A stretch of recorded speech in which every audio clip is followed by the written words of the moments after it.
want to thank Professor Vishnu and the Center for Literacy and Multilingualism and the University of Reading for this invitation.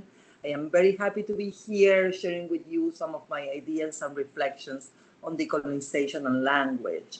And I hope what I have to share today insightful.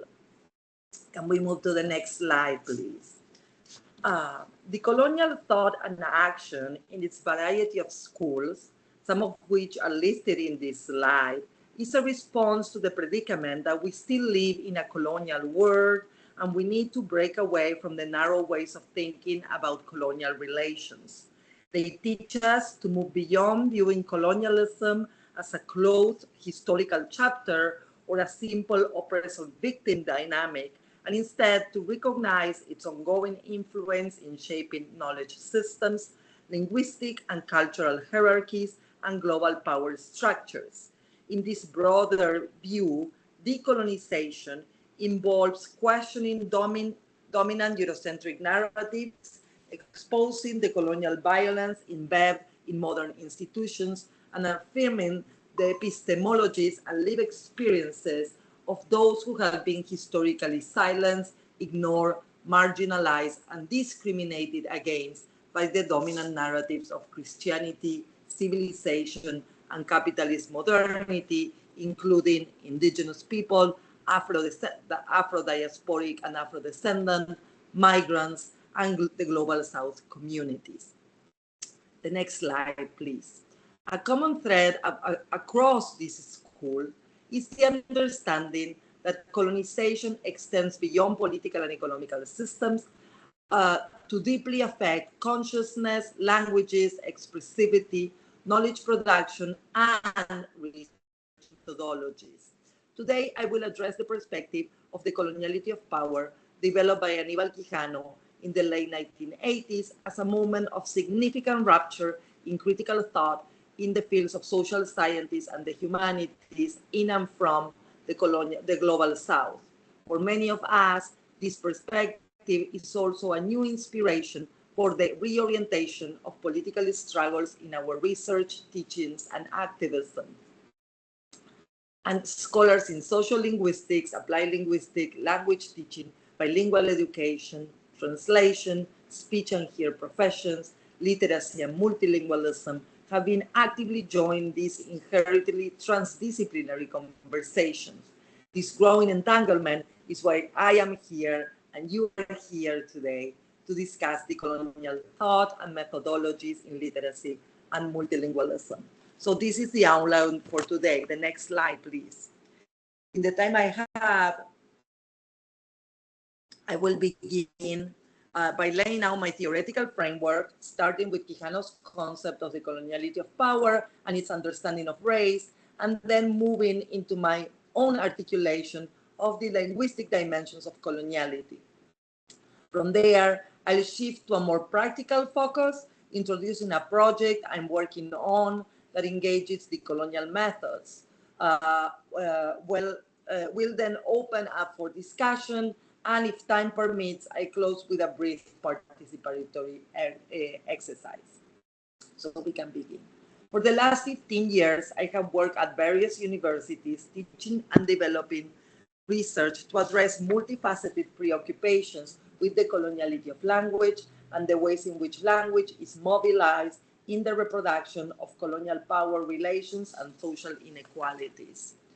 With my research on the coloniality of language, I have joined the discussion on decolonization to contribute a new understanding of the relation between language, personhood, and colonization that follows the analytic introduced by Quijano. Next slides, please. To explain power as the operation of a multifaceted matrix that structures the articulation and interconnections between global capitalism, Western colonization, and the creation of a racial difference between the human and the non-human in order to produce a source of free or cheap labor, resources, and products in the service of capital. And here in the slide, we have my mentor, Aníbal Quijano, always in that posture he will have, like when he will give talks. So I want to spend a little time unpacking the understanding of race and humanity within this perspective. Uh, we can move to the next slide. In Quijano's framework, the invention of race is fundamental because it redefines how people understand inequality. Until the 16th century, Western expansion, relations of superiority and inferiority were typically explained through war and conquest. They were seen as historical outcomes. But with the invention and introduction of race, these hierarchies become to be seen as rooted in the very nature of the people involved, as if some were inherently superior and others inferior. What was once the result of a historical conflict is now framed as a timeless, almost biological fact. This shift is powerful because it makes colonial domination appear natural rather than imposed. If the colonialized are not fully human, then their place outside power, rights, and recognitions seems inevitable, and therefore their subordination is not just acceptable, it's presented as natural. As a result, the violent history of colonization fades from view. What remains is a world that feels normal, a modern world that presents its social hierarchies as just the way things are. This is what Quijano means by the coloniality of power, the deep entanglement of modernity and Western colonization as two sides of the same coin, where one presents itself as progress and light, modernity, while the other is darker underside, coloniality, gets hidden from view. And it's interesting and I think important to understand Quijano because he's looking at the coloniality of power and particularly the coloniality of labor. That for him, the naturalization of the racial difference has concrete economic consequences, where the racial metaphysical difference allows for the exploitation of the colonialized as non-human beings. So they can be worked to death like any other beast without salary. In simple terms, Quijano argues that capitalism is built on a racial division of labor, while white Western workers sell their labor for wages, non-white populations subjected to forced labor, enslavement, and other forms of coercive labor. This difference is not a byproduct of capitalism, but according to Quijano, it's built into its very structure. In other words, racial hierarchies are not accidental or external to capitalism, they are essential to how it works. So one last remark about the understanding of race in this perspective and how it relates to humanity. The criteria used to establish racial identities are multiple, locally developed and historically contingent. They go beyond skin color and so-called biological traits. Racial difference is often read through physical signs that suggest where a body is located in time, as if some people are stuck in the past, not fully modern. These signs can include facial expressions, speech patterns, accents, posture, clothing, or even emotional expression. In this way, race becomes not only something one is, but something one does, something one shows, the way one speaks, something one sounds. And because the boundary between the human and the non-human is never stable, it must be continually marked, remarked, and policed. The perception of fully humanity can be granted and withdrawn at any moment based on shifting social cues and categories. We can move now to the next slide. So now I'm going more deeply into my own contribution. In my work, I have looked at how the racial split human-non-human is at work in language. What interests me is the social life of language, language in people's mouths, and the lived, embodied, and tense interaction that is dialogue. Because of this, I have concentrated on studying and theorizing the racialization of colonized people as communicative agents. So the coloniality of language is derivative and complementary to the coloniality of power. The theoretical understanding allowed us by Quijano's idea of race suggests, even entails, a difficulty in understanding colonized people and racialized people as communicative agents beyond the most rudimentary and communicative possibilities. That is, in simple terms, to find in colonized peoples the ability to express complex social, political, philosophical, or economic meaning is at odds with the reduction to non-human beings. So that was the initial hypothesis I started to work. From this perspective, language, accents, pronunciation, speech impediments become markings of ignorance, ethnicity, lack of education, rurality, backwardness that modulate the demarcation of lesser humanity in oppressed bodies and oppressed tongues. The operation of the coloniality of language is exclusionary. It corresponds to the construction of a normative speaker who organizes and signifies a social order that emerged in the era of colonialism and stretches to the present. The idea of dehumanization occurs in pernicious ways here because the colonialized cannot inhabit the position of normative speaker by nature. Next slide, please. My central claim in my work, one of my central claims, is that European colonizers imposed not only their languages on the populations they colonized, but also their understanding of language and speech. This understanding fused together categories of race and language and hierarchies of racial and linguistic legitimacy in such a way that the two seem naturally associated. In my research to uncover how coloniality conditions what a language is, I investigated the enormous epistemological, ideological apparatus of modernity that enables the colonial imagination to presuppose the colonialized as linguistically and expressively less than human. I studied the linguistic paradigm being developed at the time of the conquest within the political confines of the Spanish crown, and I investigated what it means within this paradigm that a language was or was not human in some fundamental sense. What I found was a cluster of linguistic criteria produced for that inferiority and superiority. What these criteria prescribe is a relation between language and knowledge, language and territory, language and law, language and power, language and writing, literacy, language and God, and language and the universal truth. So that when looking from these criteria at the modes of expressivity of beings who are presupposed to be by nature non-human, these modes of expressivity were not and could not count as human languages. The rationale of the criteria performs the racialization.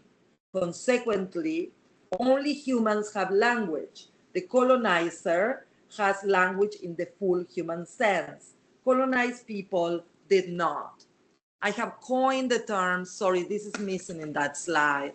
I coined the terms simple communication and simple communicator to capture the colonizer imagination of the colonialized as having not language, that is, not Eurocentrically valorized expressivity. So simple communication conveys more than the notative meaning, but is less than rational communication. Simple communicators are those regarding a lack in the sophistication, clarity, and accuracy necessary to produce knowledge, and therefore to engage in rational communication or in dialogue. So we can move to the next slide. Give me a second because my internet is working, so I'm gonna switch to that and I'll be right back, okay? I don't think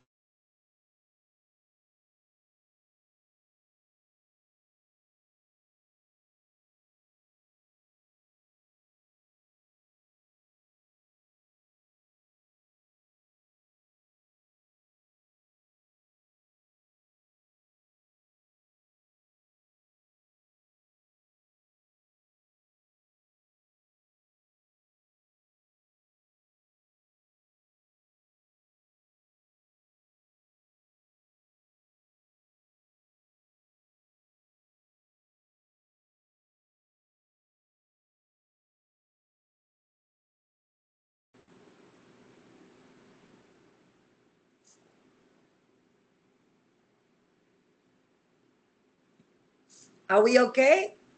Yeah, can you see the slides? Yes. Okay, cool. Okay,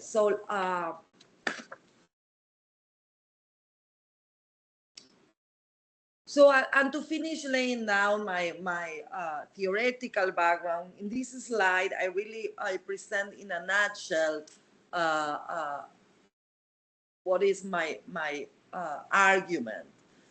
So the guiding logic of the coloniality of language reveals the in unison operation of the two axes of coloniality and modernity that I talk about when presenting Quijano in its linguistic form. On the one hand, modernity naturalizes the colonial linguistic differences by upholding putative, universally valid epistemic and linguistic standards, a move that casts all those who do not conform to these criteria as incapable of rational linguistic communication, what I call simple communicators. On the other hand, coloniality distributes its natural epistemic linguistic inferiority along racial lines. Those who are linguistically inferior by nature are those who are racialized as non-human. The outcome is that the criteria upheld by modernity are such that the non-humanity of the colonialized and their means of expressivity is constantly reified through its own conceptual and linguistic schemas, institutions, and practices. It is in this sense that the coloniality of language is more than the colonization of a language as a system of meaning, but a process of dehumanization through racialization at the level of communication that displaces the colonialized from the rational speaker position and turns them into simple communicators, erecting what I perceive as natural barriers to intelligibility. So let's stop sharing a little for a moment, Vishnu. So to recap, and we will continue with the following slide in a minute. See, so I begin with a view of colonization as an ongoing process that sets forth a series of global conditions of coloniality. One of these dimensions, the one I work on, is language. So the coloniality of language aims to show that from the onset of Western European colonization, colonialized people had been stripped of their humanity, at least in part through a perception and representation of their communicative capacities in terms that suggest they were naturally incapable of expressing reason, which colonizers thought was integral to being a full human being. And in turn, such a naturalization hides coloniality and the power mechanisms that produce the colonialized as not human. So now that we have a theoretical foundation, let me find my timer. Yes, now that I have outlined the theoretical foundation, I want to turn to how coloniality of language informs practice, especially methodological questions it opens for us as scholars of language and education, and the ethical commitments that come with engaging the colonial approaches in research and practice. So there are always lessons to be learned in the process of decolonization. It is not enough to hope or desire for change. It is hard work, and the outcome often seems a distant vision. The popular educator Pablo Freire refers to this as praxis, the combination of theory, action, and reflection. Therefore, decolonizing is not an event or an accomplishment. There isn't a moment, really, when we stand up and say, yay, we have decolonized, we have done it. No. Instead, we think of decolonizing as a committed practice, a simultaneous critical and constructive engagement to a set of processes that enact ongoing forms of accountability, responsibility, and solidarity. And I have worked within the colonial perspective for the last 15 years, and this is to me one of its most valuable lessons, and maybe also the most difficult one. The movement in thought and action from the analytics of coloniality to the programmatics of decoloniality. That is the movement from critique to alternative. And decolonial scholars have different versions of this junction. Last year and this year I was supposed to do it again. I taught a seminar in the University of Brasilia about different decolonial praxis in language. And that is a too large topic to engage in one single talk. But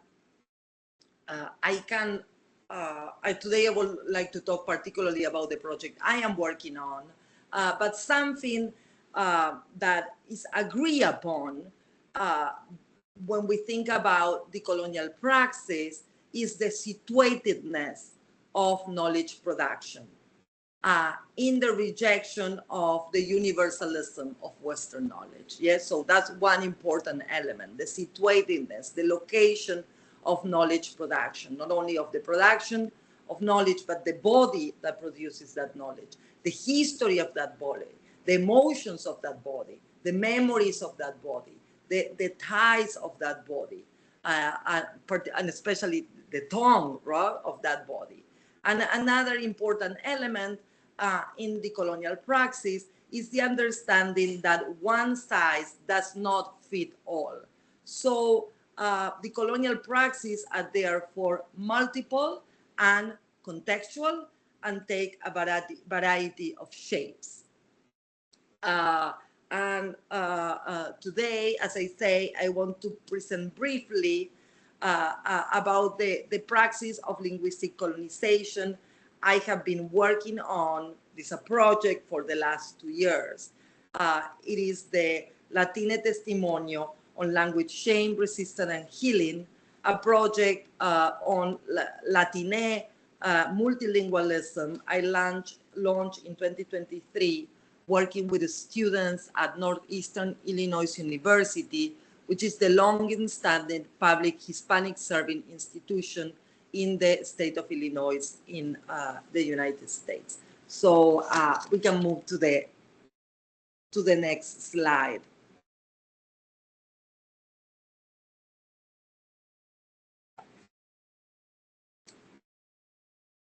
So we are in slide number 10. 2 more. There, thank you. So in my research on the coloniality of language, as I've been talking about, I have investigated the ways in which language is mobilized in the reproduction of colonial relations to better understand current situations of linguistic injustice. With this project, with the Latine Testimonio project, I propose a hands-on, embodied, in the flesh engagement with situations where Latine people contest, transgress, and negotiate critically their racialized linguistic identities within an educational context. And of particular importance has been how students examine personal and institutional barriers and opportunities to integrating their multilingualism into their academic formation. I realize this is not a talk for the US, so I may need to explain, not to explain, but to give a little bit of meaning to 2 terms. One is Latine or Latinx. So please understand this term as an umbrella term. It's a contesting term within the different Latin American descendant communities.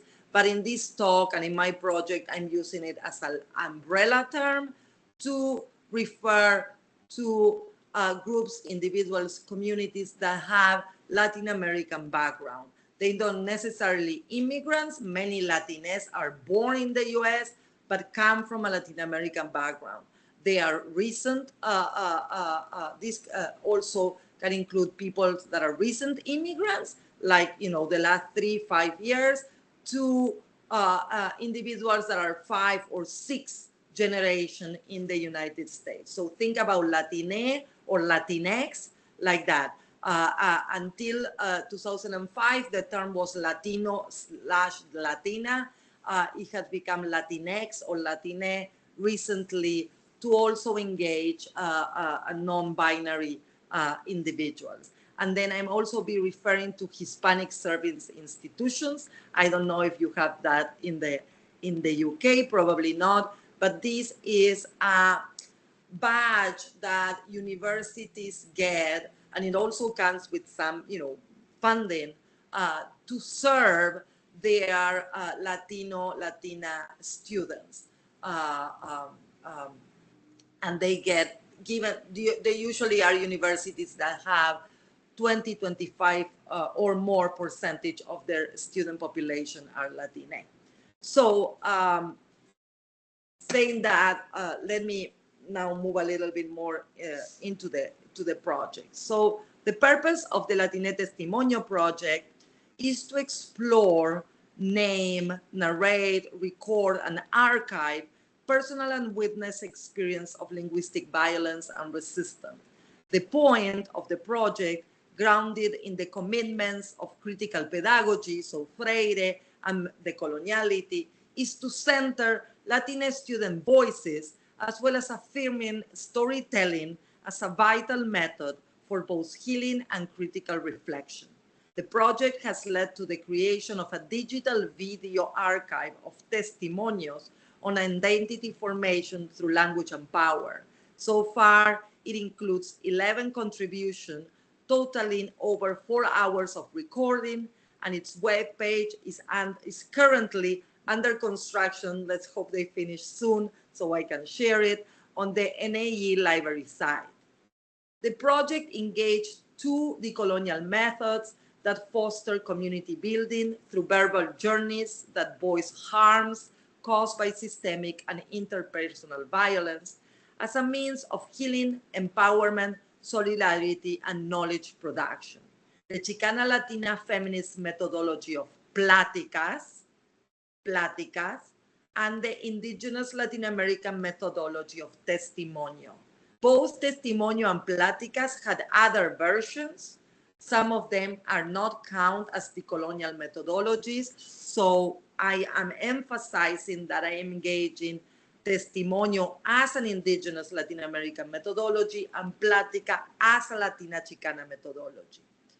So these methods allows the participants to reflect and name linguistic violence in their own terms and based on their lived or witnessed experiences, which not necessarily match those of linguistics and education scholarship.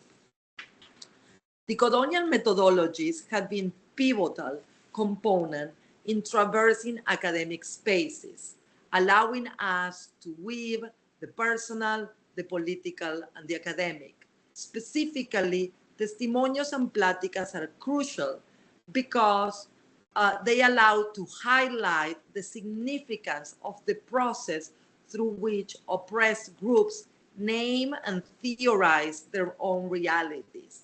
By centering the personal and collective experiences, these methodologies empower participants to reclaim their voices, articulate their lived experiences, and engage in the active production of knowledge that reflects their realities. In this way, both methodologies enable a transformation, not only in how knowledge is produced, but also in how participants understand and navigate their identities and relationships with systems of power, fostering a process of healing and decolonization.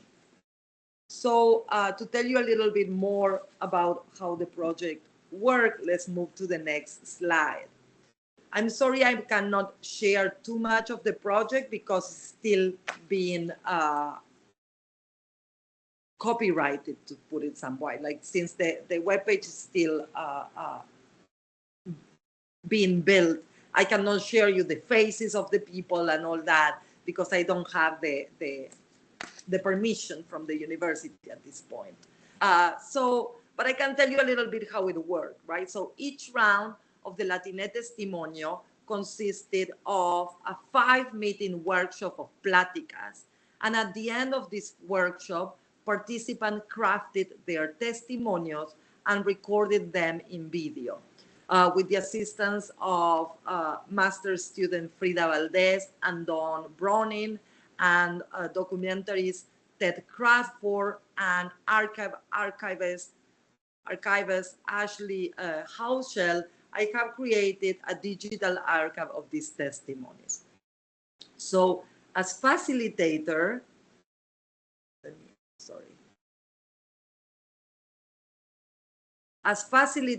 I introduced the Plática workshop as a space to explore and share personal or witness experiences of linguistic violence. At the same time, it was crucial for me not to provide a fixed definition of linguistic violence. Instead, I wanted participants to name it in their own terms so that the group could build an understanding of linguistic violence through our conversation and dialogues. Now, please stay in that one. Thank you. Drawing from our own personal experiences, together we contribute to the meaning making and theory building of linguistic violence. And in this way, we also gain awareness of the heterogeneity and complexity of what was being named. Because the conversation centered on linguistic wounds, which carry painful experiences and emotions, my aim as facilitator was to make room for a sense of raw openness and vulnerability together with reciprocity. At times, the Plática stirred arguments and deep emotions, but always something was learned. In the Pláticas, I encouraged participants to be playful, neither seeking nor depending on transparency, on simplicity in meaning making, and instead remaining open to disagreement and to our own contradictions. Sorry, I just realized I never defined pláticas and testimonials. So to be short, so testimonios, let me find a second the definition in my notes, and I apologize for this.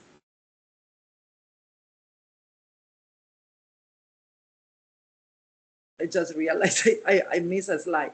So testimonios emerge from the field of indigenous and Latin American studies and has been generally used to formally document the experience of oppressed groups and denounce injustices. The power of testimonio is that it is liberating in the process of telling and political in the production of awareness and solidarity. It is a methodology based on a first-person account, drawing on experiences and self-consciousness to articulate an urgent voice of a injustice to which one bears witness. In this sense, testimonials are a way of talking about extremely painful events of series of events. They can be seen as a verbal journey that allows the narrator to transform such traumatic past experience and personal identity, creating a new present and enhancing the future. And at the same time, the formality of testimonial is in itself provides a structure within which events can be relayed and feeling expressed. And certainly the most famous testimonial within this methodological use is that of Rigoberta Menchú, the Masha Quiche activist. So pláticas is a practice of intimate conversation and intellectual dialogue. As such, it offers a site for fellowship and friendship, and just as crucially, serves as a space for oppressed, wounded people to theorize their lives, gain knowledge, challenge and empower one another, and engage in ongoing collective reflection. So our pláticas were spaces of embodied knowledge production. We all contribute to the sense making and theory building in linguistic violence, drawing, as I say, on our personal experience. So several key themes emerge, and I'm almost done, emerge in the pláticas. One significant theme was the emotional and psychological impact of navigating multiple linguistic identities. Participants share how they felt living with what they describe as two lives and two homes, often feeling split and fractured between their bilingual and bicultural worlds. Alongside these, issues of internalized linguistic racism surface, particularly how participants have internalized judgment and mockery about being accented or speaking not properly, and levels how, such as no sabo kid, no non, or con el nopal en la frente, affected their confidence and sense of self, especially as thinkers and students. This theme connected with participants reflecting on how linguistic barriers and the pressure to conform to dominant English norms contributed to their educational disengagement and to consider quitting formal education settings many times along the way. Language also emerged as a central aspect of identity and relationship, with Spanish serving as both a marker and affirmation of Latine identity, while emotional bonds to both Spanish and English play a key role in participants' lives. This led to the conversation about the language expectations placed on them as Latine to conform to particular linguistic norms within different spaces, especially in academic contexts and within their homes, where the family tensions and disappointments arose and emerged over language use and language laws. Another area, so with that, I want to make clear that if this is not English is bad, Spanish is good, right? Like the point is the monolingualisms and the national linguistic norms set on the languages that affect the speakers, whether it is English or Spanish. So another area of focus was the meaning of being bilingual despite speaking only English. This theme emerged when participants reflected on their complex relationship with bilingualism. Even if they primarily spoke English, many felt a deep sense of connection to the Latine heritage and the cultural significance of being bilingual. This made room for us to consider how the notion of bilingualism extends beyond language proficiency and is intertwined with identity, belonging, and resistance to assimilation to white dominant cultural norms. Additionally, language and education were central topics where participants described the complexities of language choice in academic settings and how bilingualism often functions as a double-edged sword in their educational trajectories. In parallel, we share practices and tricks developed to resist linguistic impositions. Many participants narrated their both traumatic and resistant experience as language brokers, that is, language translators, learning what not to translate so as to protect their loved ones, usually their parents, from the racist abuse of medical and legal professionals. Together, the 5 sessions of Pláticas provided a space to collectively dig deeply in, and nurture participants' narrative for their testimonial. So after the 5 sessions of Pláticas, they crafted the testimonial they wanted to record for the archive. In guiding them through the shaping of the narrative, I asked them not to jump too quickly from the personal to the systemic. And you have to understand, as college students in the humanities and social sciences, the participants were trained to adopt systemic perspectives, and rightly so, right? Because systemic perspectives, like the coloniality of power, offer a critical understanding of themselves as Latinx students navigating the academy. But slowing down the shift allowed participants to more fully articulate how systemic forces are lived and felt in their bodies, in their tongues, in their everyday linguistic experiences.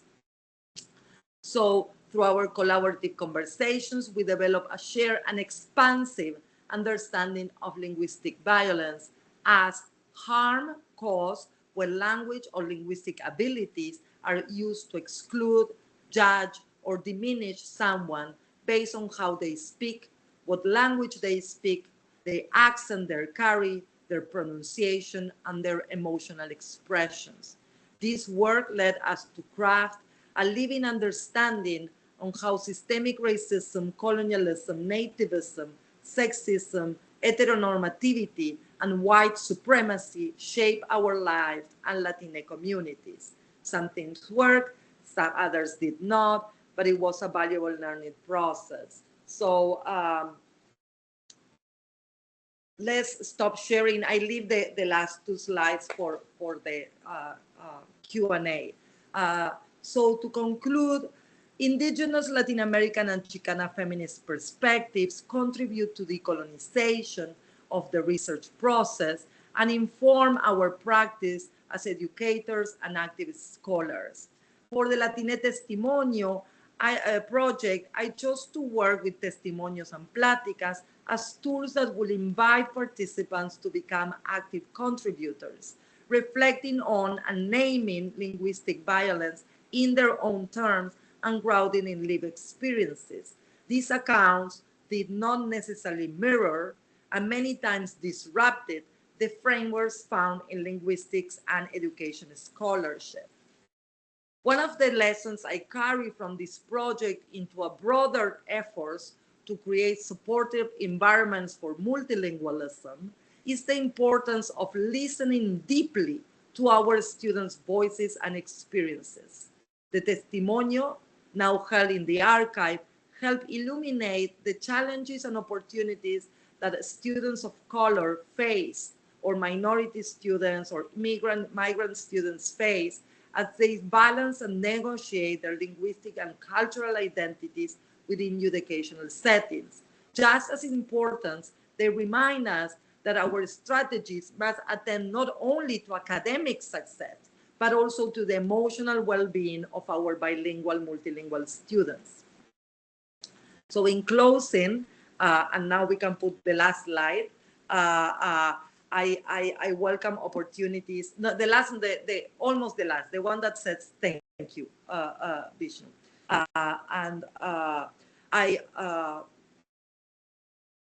So is number 12.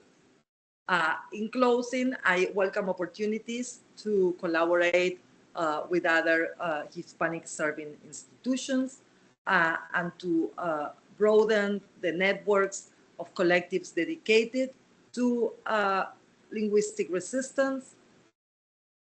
Can you hear me? Yes, see. Can we put the slide number 12? Can't you see the slide? Actually, I can see. I only see the first one. That's why. Oh, I'm on slide number 12 now. Perfect. It's the one that says thank you. Yes. Perfect. So hello. because that's the one that has the email. That's why. Hello. Can you see the slide, Gagan? Hello. Anji. Yes. Okay. Anji. Perfect. Okay. Okay. It's just Gagan, because it has the email. do you have a question? Do you have a comment? Okay, I'm going to. I think Gabriela should continue. We can come back to this later. Okay, it's just the ending. It's just the ending. So there you can find my email. There's a third round of the project starting in spring 2026. If you're interested in joining, I think maybe this audience won't be able to join. But if you're interested in learning more, please feel free to contact me at that email. And I listed. I believe that that slide also has a little bit of my published work. So thank you very much. Let's have a little bit of conversation now and see how we are doing with time and how we are doing with energy, and if we want to do a mini plática session at the end. Yes? So we can stop sharing now and have some conversation. Thank you so much, Gabriela. And please feel free to post your questions and comments in the chat. And as the comments are coming, I actually have a question to start with. It's funny because you're talking about testimonial. I'm actually reading this book right now, which I can put it in the. It's called the Chicana Latina Testimonios as Pedagogical, Methodological, and Activist Approaches to Social Justice. So it is a methodological book by Dolores Delgado Bernalital, so I can Yeah. put the reference in the chat. And this is a fascinating book that I'm only halfway That's the through. book I used to for my project. That's fantastic. We are like perfect. Yeah, So thank you you. can find that book in the UK or you buy it on Amazon. I actually, I mean, this is funny because I actually got this as a gift from one of my friends from the US. So I would not have gotten this in the, I think in the UK you can, but I think maybe it may be a bit more expensive. So this is very much a testimonial-based method for decolonization, and I was not aware of the Platica method. And you did allude to the difference between the testimonials approach and the Platica, but I wonder if you could just elaborate on that. Is that my understanding that testimonials can be much more group or individual based, but Platica is much more reflective? Yeah, you have to think. Plática is the Spanish word for conversation, right? So to have a plática is not necessarily a method, it's to have a conversation. I can have una plática con mi tía, like with a conversation with my aunt. Turn into a methodology, particularly by people like Bernal, right? Like the people that you have in that book, is a practice, a method to have conversation. So definitely it's not individual. Yes, the testimonio is a first person account. That's the main thing about the testimonial. Like the Rigoberta Menchú stars, like show Rigoberta Menchú. So like I, yes, so it's a account in the first person, but it's an individual account. Pláticas is a space for conversation, yes. But as I described when I was presenting the methodology, it offers a site for a space for fellowship and friendship, but also a space for people who are oppressed to think about their life and gain knowledge and challenge one another in the conversation, right? Like, so for me, the pláticas were a space where it wasn't a class, right? I will have some guiding questions, right? Like, have you ever may feel less because you have an accent, right? And then people will experience that, their experiences, many times also talk about the experiences of their family relatives, usually their parents or their grandparents. And because this was a conversation with not academic rigor, right? People speak very intimately about things that they have experiences. Many times, a lot of emotions come up, but the space allowed for that, right? So in creating the plática, you as a facilitator, one has to be ready to work with this openness, right? With this raw vulnerability that happens in the sharing. But what we learn is that some people in the plática will agree with the experiences that others have. Others have completely different experience of linguistic violence. So in our conversation, without discussing material, without discussing literature, just talking from our experience, we started building an understanding of linguistic violence. With that, with 5 sessions of this conversation, then they write down what they want to testify, right, in front of the camera. So the testimonio is way more formal. Yes, it's like a camera similar to the ones that we have in our computers, much better quality and sound. And they speak to the camera. Some of them speak for an hour, others speak for 5 minutes, right? Telling their own story as a racialized speaker. yes, and what that entails. And some first we practiced the testimonio in front of the Plática group, and people were very insightful, saying, no, Gabriela, no, remember one day you were talking about something that happened to your mother. You have to put that in the testimonio because that was great. So like in crafting, we were also helping each other what to testimonize, because now that testimonio is in an archive, right? And that archive is in the library. And that archive has potential for many things, right? Like for that we are still working on the different uses of the archive. But that's the difference between the two of them. Thank you. That's very helpful to know. I certainly will need to read more about Pratica. There is a question from Kimberly. How is coloniality of language manifesting in your thinking that rejects your own language as non-language? I think Kimberly, just to give a context, I think she's coming from the context of the Caribbean languages and Creoles. That's where she's based in. Can you repeat the question, please? Or is in the chat? Yeah, it's in the chat, actually. Okay. Yeah. And how is coloniality of language manifested in your thinking that rejects your own language as non-language? How it's going? So I guess, for example, so Kimberly is based in St. Vincent, and people wouldn't treat the St. Vincent Creole as a language of its own, you know. Oh, okay, so we're talking about the language itself. Okay. The language itself, yeah. Yeah. So, I mean, I speak two colonial languages. So those are languages that are considered languages, right? For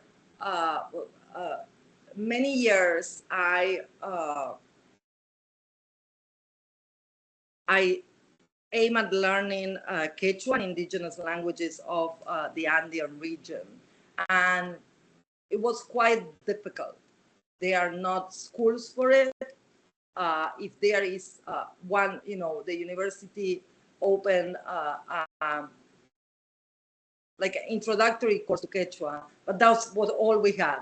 And then they have an instructor that could teach like conversation, but we were not ready for the conversation. So there was a gap in it. So what I'm trying to reflect in this, in joining Kimberly Cambridge question is how the language was treated, right? Like how the lack of seriousness about teaching it reflects the coloniality, right? Like, because when it comes to colonial languages like English or French in Argentina, I'm from Argentina, there you have a rigorous, serious program to teach it, while Quechua was something that was more like a hobby, you know, like it didn't have that rigorosity, didn't have that respect, it didn't have that, was considered the same level.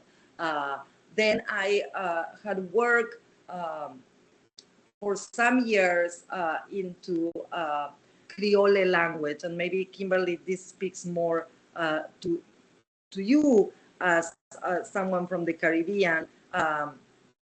So not only hybrid and Creole languages from the Caribbean, but also borderland languages like Pachuco Caló, right? Like, so Pachuco Caló, if you are interested, if you are know the work of Gloria and Saldúa, you probably know about Pachuco Caló because it's one of the languages of the border, right? So it is what in my work I call improper languages, right? Like, for me, improper languages are languages of resistance, right? Languages that allow to say things in a clandestine way, in a way that does not follow the grammars of coloniality. So that, let me stop there, so to see if that's the direction of the answer you were looking, Kimberly, or you have a... I think Kimberly would like to come to the mic, I think. Kimberly, use the mic, please. Yeah, I will like that. Hi. Okay, good morning from the Caribbean, but good afternoon to everybody else. Good morning from Chicago. Yes. So I think for me, if I could try to break it down, what's happening in my research. So my research has to do with I'm a speech pathologist. I'm also a psychologist, but I'm working on kind of merging the way that disability is viewed in the Caribbean. And, there is a lot that I have to pull from people as it relates to the type of work that I'm doing and the way that I represent the work that I'm doing. Some of the people that I speak to or I will be speaking to do not speak what we call the Queen's English. Yeah, Absolutely. right. So that is the more we are. St. Vincent and the Grenadines is a colonized country. Yeah, but there are areas that we see the rejection of the colonized language through the use of what we call Vincentian Creole or dialect. Right. And I think what I was trying to get at is the fact that even as there is the rejection of the language, I don't think people see it as such, right? Because the dialect is seen as inferior. And so quite often children are penalized for it. You're penalized for it in assessments, you're penalized for it in school, even in universities. We are slated to speak or write per colonialized terms based on I guess whichever university that you go to. But so I'm wondering how do we get past the mindset that these colonialized languages are inferior, really, because it's technically our own language, the way that we speak. If we were not colonialized, we'd probably have the language of the African slaves, because in the Caribbean we are the descendants of slaves who migrated from Africa to the Caribbean.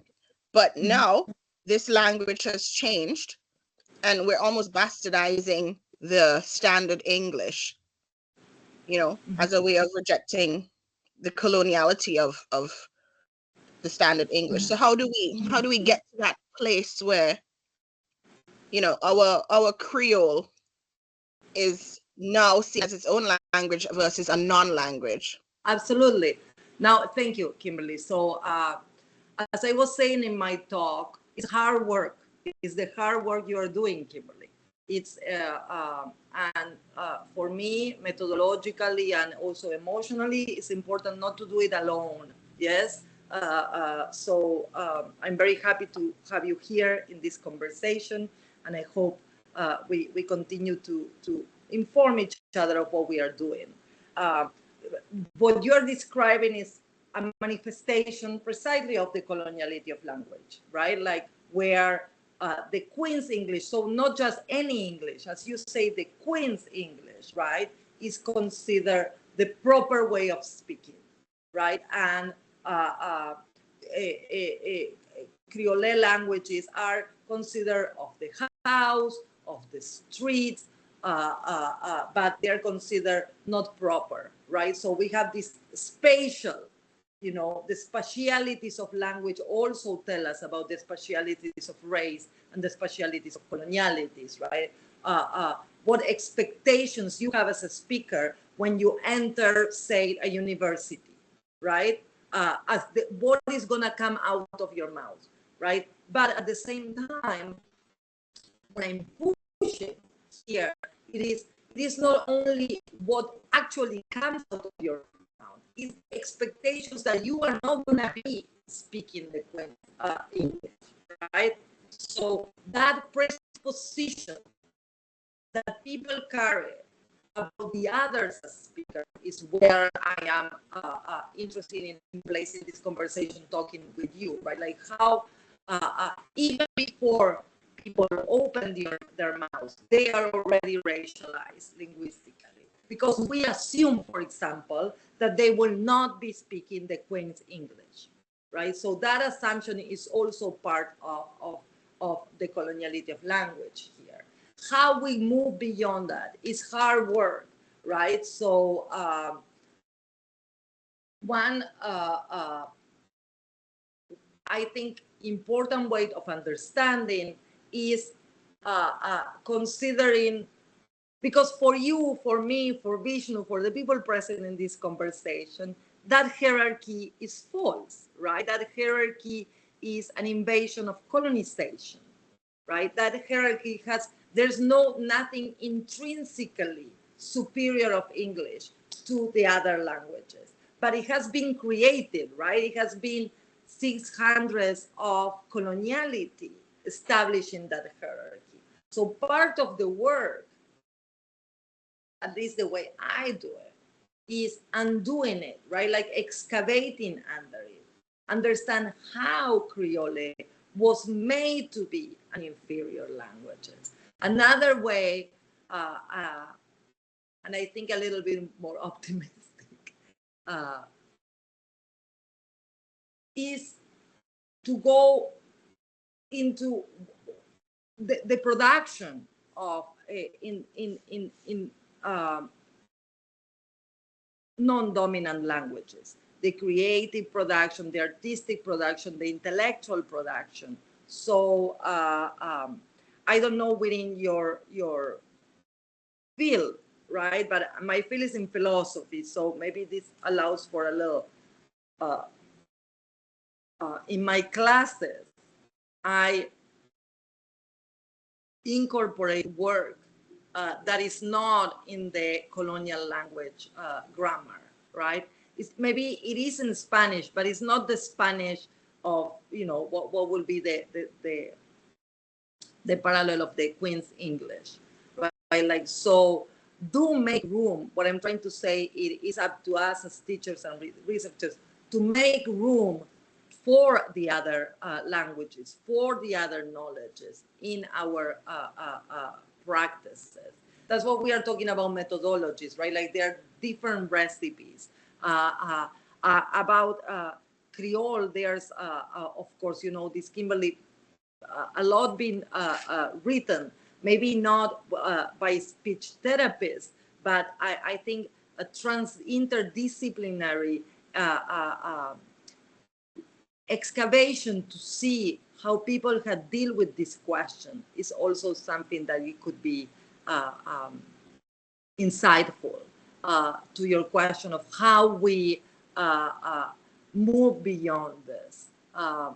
But also, again, the people, maybe if anything, the project of Testimonio and Plática can be of some example here, how the people you work with, what they think of that hierarchy, how it affects them, and how they resist it. Because people resist the coloniality all the time. That's something that is important for us to understand. We are always resisting it, right? That's why coloniality is always policing us. So that's why it's for me to go into these methodologies that give us some ways to make room to people experiences in their epistemological value, right? Like not just as anecdotes, but lives that have important knowledge for us to learn. So let me stop there and see if that's going into the direction you guys want. I see there's more comments in the chat. Oh, everybody's saying good morning to Kimberly. I think there's a question from Joanna.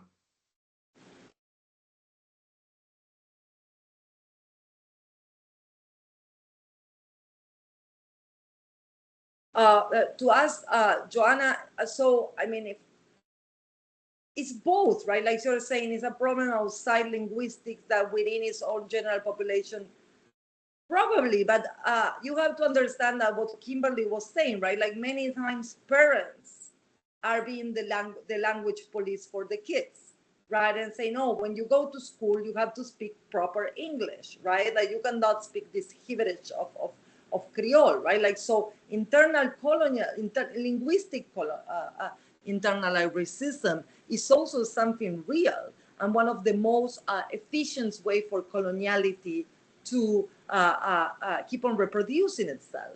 They're all, as Frantz Fanon has told us, right? Like the consciousness of the colonized, right? Like the white masks that we all carry, right? Like how that's an interesting question to ask ourselves as researchers, right? How much we carry these beliefs in our everyday life, of these linguistic hierarchies, these legitimacies, because how it is so. In as much as I agree with you that it's a problem of outside linguistics, I think it is also a problem of everyday life of the population. Also to emphasize the complexity of the coloniality, right? And what I was saying at the beginning, that's why there's no one shoe that fit every foot, right? Depends what we are talking about, the particular local situation we are dealing. Now we can think about how to go about it. But definitely, as I was saying in my talk, the linguistic itself is a colonial invention. Linguistic itself is shaped based on the colonial languages and the languages that were considered prestigious by the colonizers. So it is not based on Quechua. It's not based on Swahili. It's not based on Marastrian, right?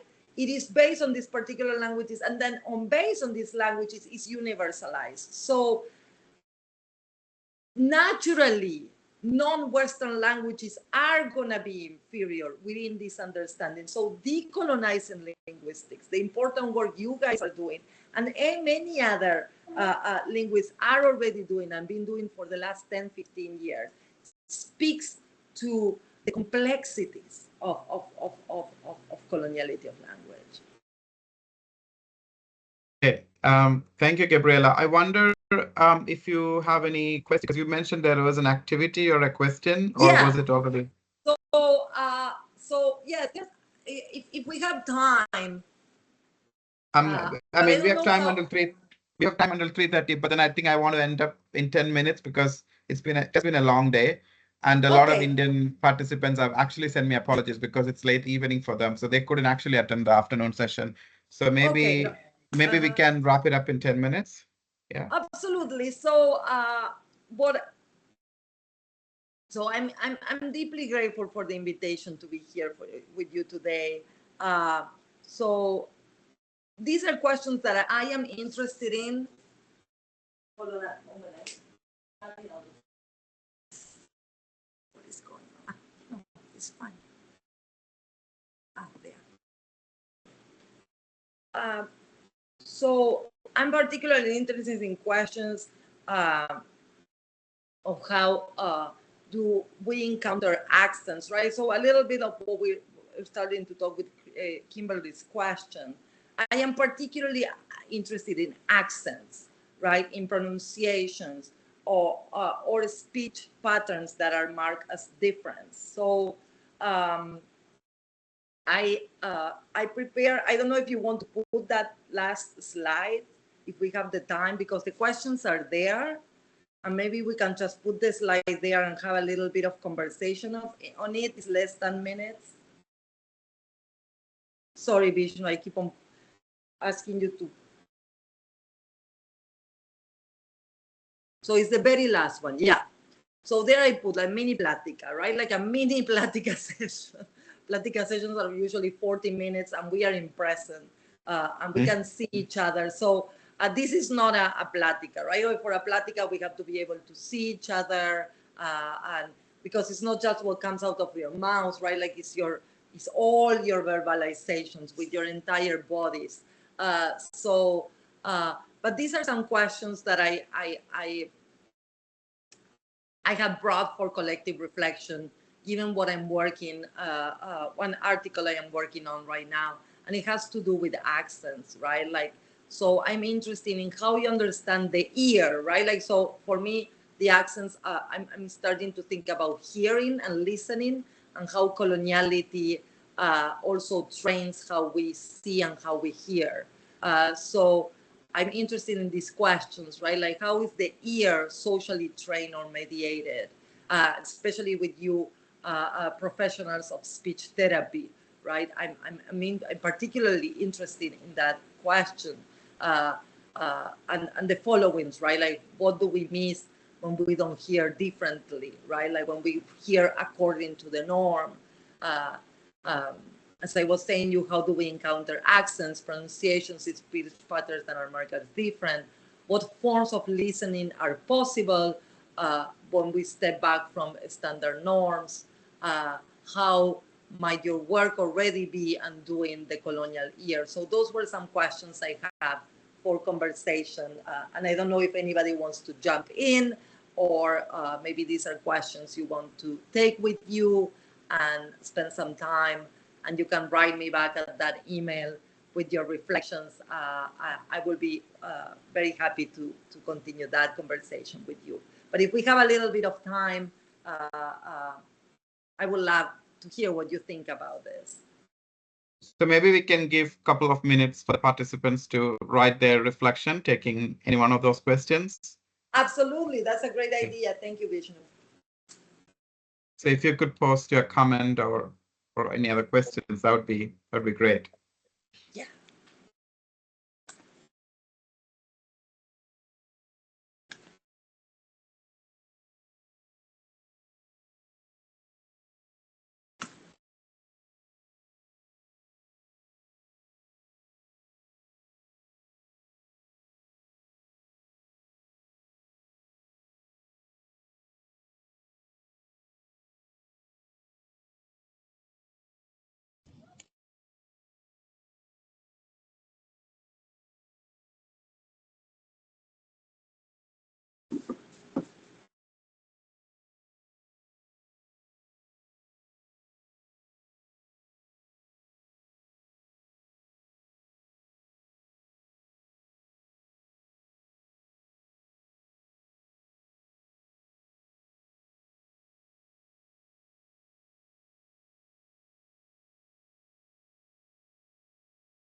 How are we feeling? Yeah, we don't have any comment yet. Okay. But, yeah, but I would like to say that the third question that you have, I mean, we have written I mean, I'm a speech and language therapist trained. We've written quite a lot against accent discrimination in our field. But I would also say that the speech patterns marked as different. Now the scholars in our field are trying to really write about it because we literally kind of pathologize and have license to correct anything that is different than us, right? I mean, that's kind of the business that we are in. So there's a lot of decolonial scholarship coming up that way. And in addition to the decoloniality, we are also kind of looking at ableism in the whole process, the ableism and racism, so how intersections of these ideologies. Decolonially, the whole coloniality itself is also predicated on ableism, which sometimes we forget. And so that's something of a reflection. I think Kimberly has a comment saying, yeah, I think there's a comment that you can read from.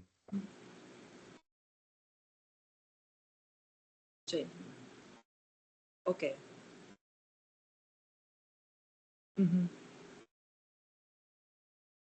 Absolutely. Yeah. Actively work towards changing my mindset. Yeah. I thank you about that, Kimberly. I wonder, Gabriela, sorry, go ahead. No, I was finding very interesting when you begin it, like starting, like your answer, right? Like within your, or don't, within the field itself, there is a pathologization that is core to the discipline, right? Like to the field. Yes, totally. And I guess that even if you don't have to work in the field, I mean, even if you work in, let's say, multilingual education, even when you view that inferior, I mean, English as, I mean, your way of accent or dialect or whatever you're treating it as an inferior variety. There is racialization, there is racial linguistic ideology, there is colonization, but at the same time, that in tandem works with ableism.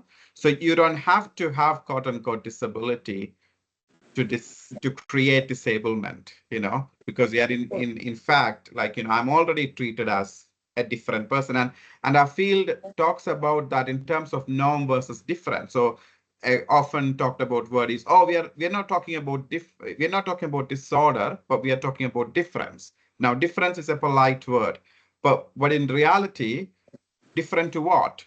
Again, you see the same. It's a superficial change in terminology, but you see the same colonial ideology working in that term. So that is not just only racialized, but ableism working in tandem, and when oftentimes that difference to quote unquote the standard varieties, not just the British, but whichever standard. And that goes for other languages too. I mean, I come from India, so we do have all the standard. I speak Malayalam, and there's a standard version of Malayalam that I have to speak. So those ideologies, as you said, like not just living in the West, but how we have colonized ourselves in the global South in thinking those patterns.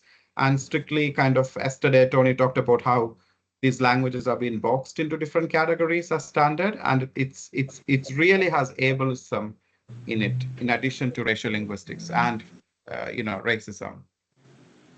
Yeah, so like some of the things that are coming up in the chat, right? Like as Darren Lester is saying in teaching Japanese, right? Like and how we carry these standards to our pupils and our students, and especially the lenses, right? Like, I mean, I agree with you, Vishnu, that this is a question of differences, but these are differences that are hierarchized, right? Like, so yes. The problem is not difference, the problem is the hierarchy, right? And it's not just a linguistic hierarchy, as I've been trying to show in my presentation. It's a hierarchy that affects everything that we do, right? Everything, like, and as you know, I mean, you guys know as people that work with your speech professionals, you know that speech is everything, right? Like it's entangled with absolutely everything. So how the way we speak puts us, and how it's here, right? It puts us in these positions that stripe us of humanity, right? Like, and in some positions I have humanity, but then in others I'm not, right? Like for me, you can hear, I have very a heavy accent English, right? And living in the United States with this, and I reject losing it, right? Like I reject training my accent to lose the Latin American background from it, right? Like I'm very proud of it, but I understand that particularly in the academy, I many times I'm listened to as somebody that cannot be understood, right? Because one has such a heavy accent that people immediately hear an accent and close their mind, close their ears. They become deaf. They cannot deal with the accent. Doesn't matter what we say. It's like nothing. It's gibberish, right? Or it's something funny, because usually in the United States, these heavy accents have been used in comedy, right? Like maybe Modern Family, right? Like Sofia Vergara. So it's like, you speak like Sofia Vergara. I'm like, I'm giving a philosophy class, So it happens in every step of our life. And I think as we are socially trained, as Kimberly saying, to accept English as the standard, but also to accept the Queen English as the standard, right? Like Kimberly, you're not talking about Jamaican English, right? You're not talking about Indian English. You are talking about a specific English, right? Like so. It's not just one language. It is like the expressivity. That's why I use expressivity in my work. Not just to limit myself to talk about systems of meaning like English, Marathi, Quechua, or Spanish, right? Like that's why I'm thinking about expressivity.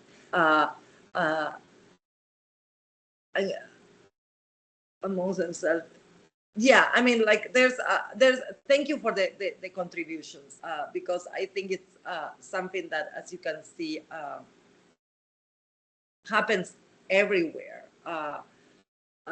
and something that Catherine Walsh says, right, like a very important decolonial pedagogist, says that decolonizing is very much about unlearning something, right? Like unlearning how we have been trained to accept certain language as the standard, certain way of talking, certain not only way of talking, but like demeanor, right?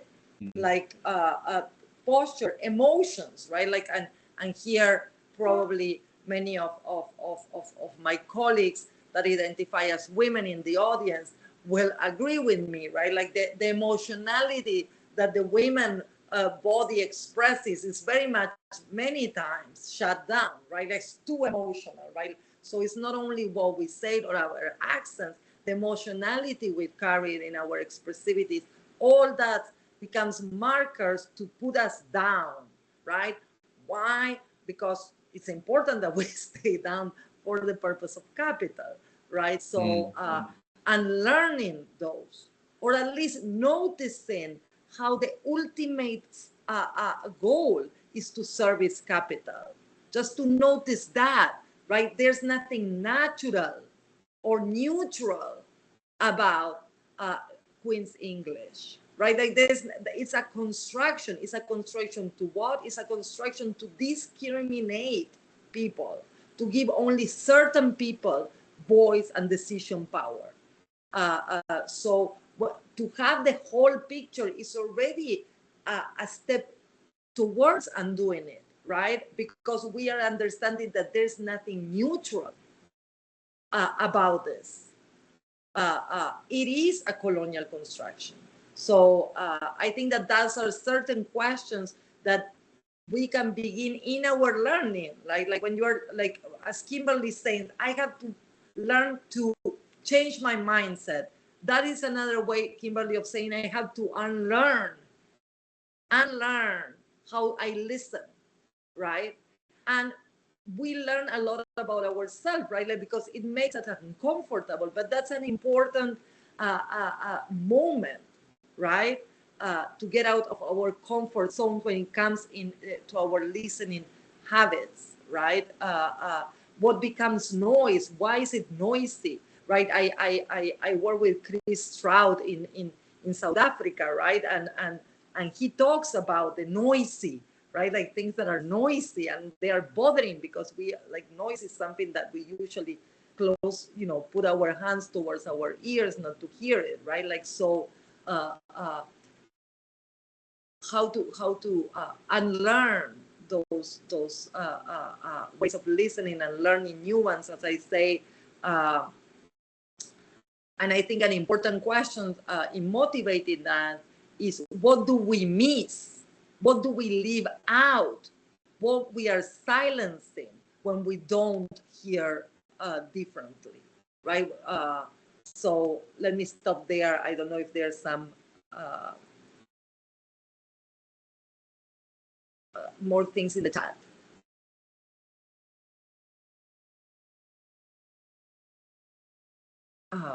Sorry, it's a very long. I'm just gonna read it aloud because it resonates the question about the creation of meaning. I think it's one speaker to make sure they are understood. To make sure.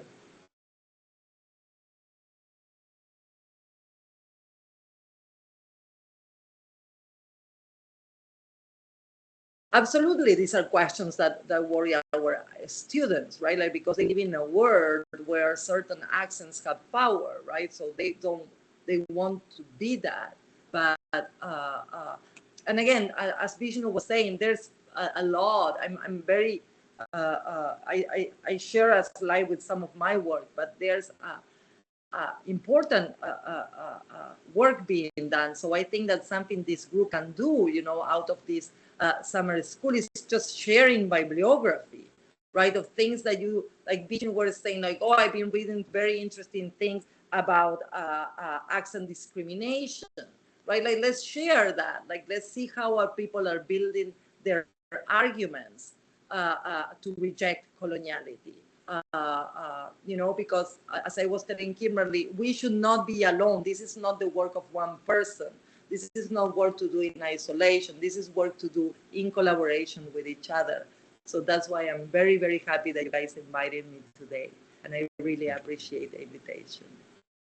Thank you. Thank you so much, Gabriela. I think we can wrap it up. And I think when we think about coloniality, we also tend to kind of like your talk was about language, accent, and then some of us work in disability. So I hope people don't see the compartmentalization of it, because one day coloniality works is also to see only the silos. So whatever we are talking about, language, multilingualism, accent, disability, all of this is kind of like coloniality is manifested in all of these, right? And we need to see the common thread in it. And I wondered if you have any final reflections in terms, particularly going back to the spirit of methodology, for those folks working in these different areas of education or disability or multilingualism, for any kind of suggestions or advice for those who are curious about the colonial methodologies, because I asked this to the first speaker as well, because this is not like a framework, right? You can put a tick box and, kind of create certain checklist. Decolonial methodologies are very fluid. And it's really not like, you can do a certain, I've coded this theme, or I've collected this much data. So given the fluidity and the creativity that it requires, what would be your final suggestions for someone who is interested in these methodologies in whatever disciplines they are operating from? Absolutely. I mean, as you're saying, there's a lot that can be said about the goal of the colonial methodologies. But I think what I try to bring you today in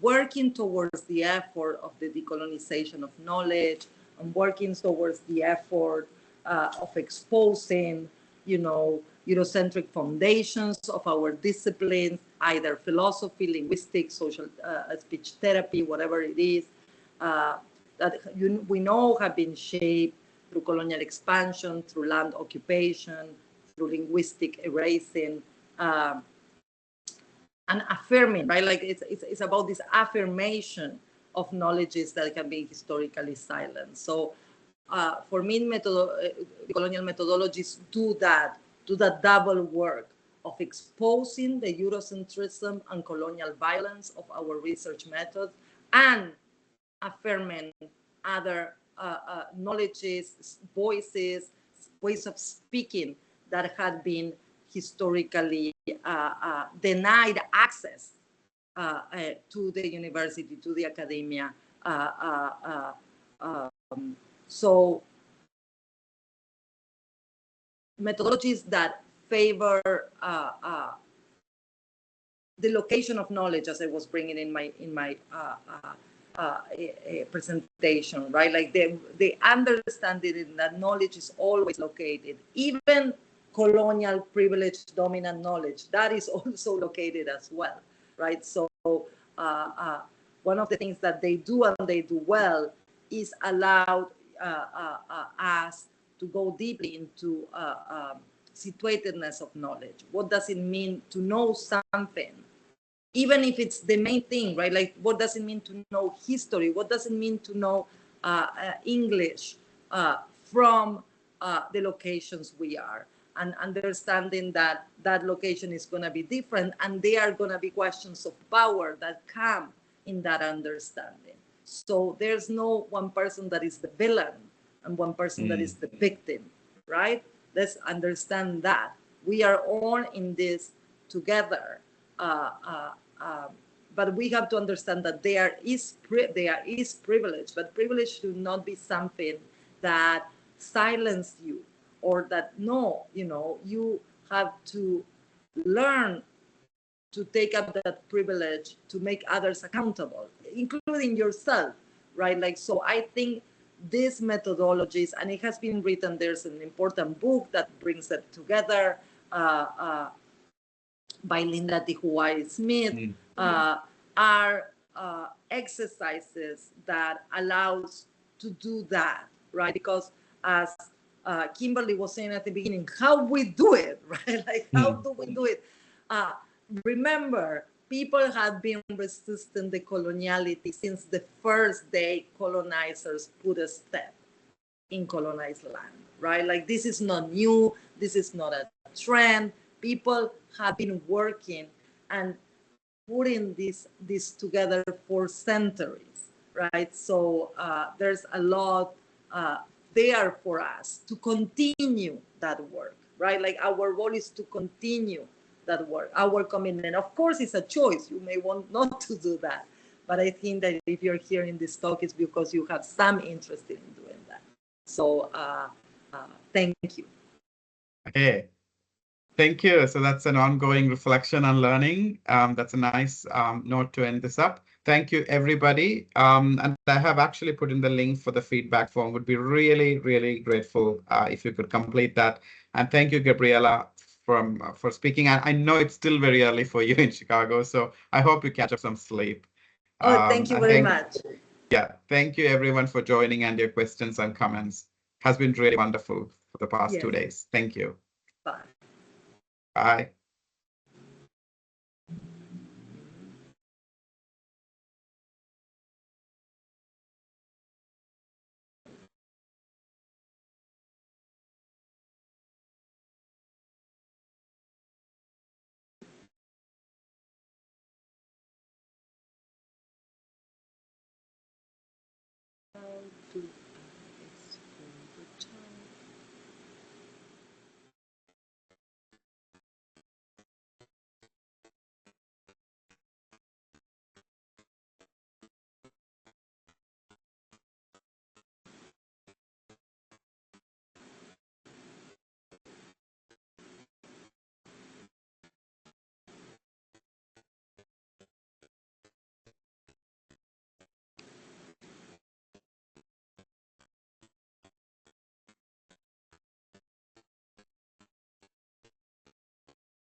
I'm trying to export the chat, so I'm not being able, so I'm doing it one by one. I can't hear you, you're muted. There has to be a way to export the chat. Sorry, no, I came back because I realized like I didn't actually stop the recording. So oh, wait. It's still me, I'm still here. I'm taking notes of the chat because Zoom has a way to export the entire chat. I think this has an AI transcription. So maybe if I just stop the recording. Wait. Give me a second because I'm copying everything. I'm going to stop the recording though. So. Okay, yeah, the recording you can stop. Let me